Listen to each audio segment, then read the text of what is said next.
Righteous Brothers. I remember them back in the '60s when I was young. When I was young, and they used to play. My older siblings used to play them on our hi-fi, and I used to just love that song. "You've Lost That Loving Feeling," and there was a whole bunch of other ones that they made that was good. "See That Girl," and a whole bunch of "White Cliffs of Dover," and just a whole bunch of stuff that I really, and they called them back then. They had soul because they were so good with that. But the funny thing is, I don't know who owns the copyright to their music, but they don't. And the guy with the blonde hair, this guy right here, says he does on a TV show, and he said he was having a rough time and couldn't get no royalties. And this is where I got this from.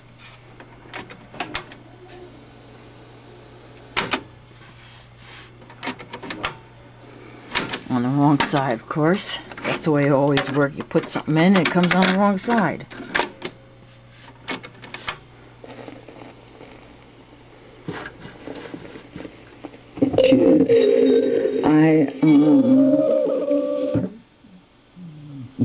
Righteous Brothers vinyl LPs, and but there is who these Righteous Brothers. One of them said had no money and they could not get from those hits they got. So that really makes me wonder, wow, man, did they get screwed? I mean, because they are very popular to this very day, and the way they, do us, up at, with these record companies don't want us to play this and that, and then they don't even pay the artist royalties. I think there's something wrong there. And, I mean, the blonde-headed guy who had the high voice was the one who was having some trouble. And he needed money, but, they wouldn't pick up no money for him. Whoever had the copyright, a lot of times the artist would sign away its life just to have a record company distribute their music and sell away their copyright. And later on, and they had no idea later on when they get old and they're not popular anymore, with new music they can't come out anymore, those royalties would pay them until their old age. But the other one, the guy with the deep voice, he went on and did something else. He got into country western, dancing and opened up a bar. And the reason why I know all this, it was on television, and they basically was talking about what happened to them after having such success, through the eyes of the public, but not through the pocket. Now, there's definitely something wrong with that, and that we the artists should get royalty. This tape is a good company who feeds off them, and it happens all the time, and I just want to say that as I really like the Righteous Brother a lot, and it's really a shame what happened to them not getting any freaking royalties. And the same thing happened with Jimi Hendrix. His family had to go into court to get this company to stop taking all the money from them. His own family could not receive any money because it was going to some LTD corporation, picking the royalties up for T-shirts and records and you name it.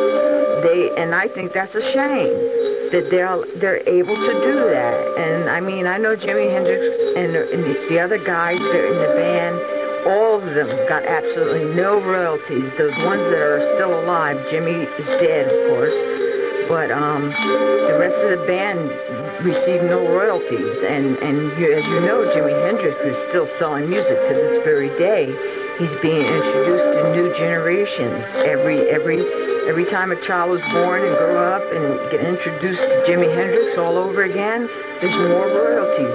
Billie Holiday, Betsy Smith, all these people are gone, and the record companies are still making money off them.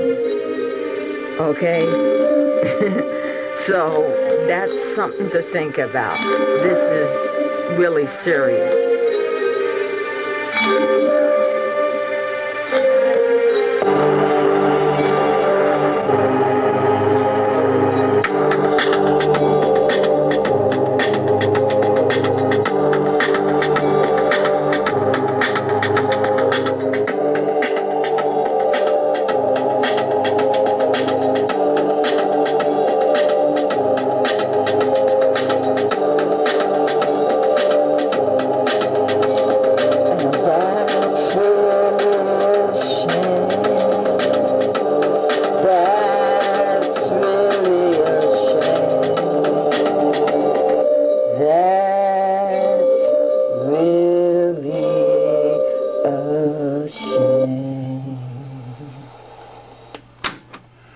Okay, and this is no joke. They just signed away their life to record companies like a lot of singers did back then, and bands, even whole bands that played their own instruments and orchestrated the music, just like that little piece of music that I just put together. I conducted that music and everything. And as far as I'm concerned, I own the rights to that because I developed it, not a company, and I don't sign with no company that don't let me have my own copyright to my own music. And I suggest that any artists out there, no matter if you just banging on a pencil box, do not let them take your copyright, because when if you're lucky to make it past 50, you'll see you need that money. So, yes, this is the Lloyds over here. This tape deck, this here is a realistic cassette in a realistic. I actually recorded this onto the realistic through attenuation cord from my computer. I fed it right into my computer. I fed it from a computer into my realistic. And of course, if I wanted to play the Righteous Brothers, I'd be hit up with a copyright infringement. And even though they have no control over that copyright, whoever has the copyright for this, well, I have been hit up for the Righteous Brothers 2 times. I just want to tell you, and they don't even have the copyright themselves, but someone out there has the copyright, and they're saying you can't play these 2 guys' songs. Okay, think about it. They have the copyright. These guys don't make no royalties off it. But there you have it.